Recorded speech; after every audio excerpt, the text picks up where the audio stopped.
It's been a little less than 5 months since AMD launched its first Ryzen 7 products, and the company is finally ready to introduce its Ryzen 3 family of CPUs.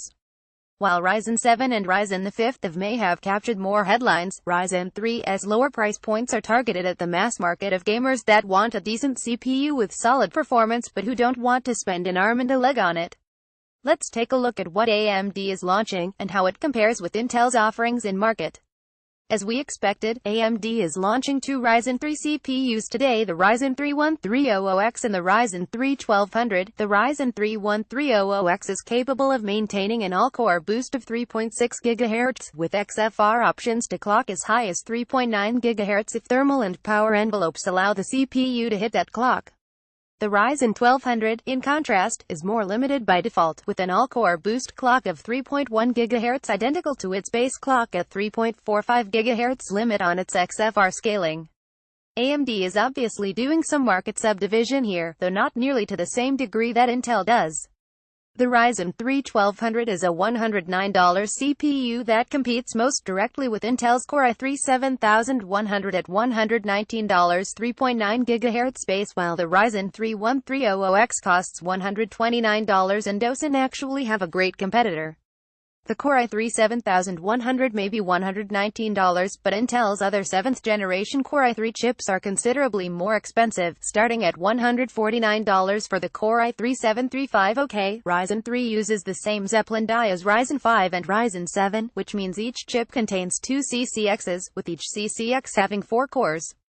All of AMD's quad-core chips in both the Ryzen 5 and Ryzen 3 product lines are what is known as a 2-2 configuration, with 2 cores active on each CCX. The performance impact of 2-2 versus 4-0 doesn't appear to be very large and is somewhat workload dependent in any case, meaning some workloads perform best in one state and some in the other. What sets Ryzen 3 apart from the other Ryzen 5 and Ryzen 7 CPUs is its lack of SMT support. On the one hand, it makes perfect sense for AMD to segment its own lineup in this fashion. Its Ryzen 5 CPUs all support SMT unlike Intel's Core i5, generally speaking, and its Ryzen 3 chips are quad-core designs competing against Core i3 dual cores with HD enabled. So far, so good, at least in multi-threaded workloads.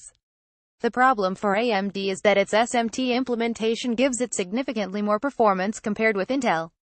We've seen different numbers quoted as the average gap size, with more conservative figures of 1.3x performance for AMD versus 1.2x performance for Intel when SMT is enabled. In other cases, I've seen SMT at up to 1.6x more performance for AMD. The reason AMD gets more out of SMT than Intel is fairly straightforward. AMD has more execution units per individual CPU core and can therefore achieve a higher level of relative gain when using SMT. Without SMT to draw on, the Ryzen 3 can't achieve the same gains. One other thing to note, Ryzen 3 does not contain an integrated GPU. It can't, since it's based on exactly the same die as Ryzen 7 and Ryzen 5, and neither of those CPUs have an integrated GPU, either. AMD will launch Raven Ridge Apps based on Zen later this year. Lisa Su promised they'd be in shipping systems in time for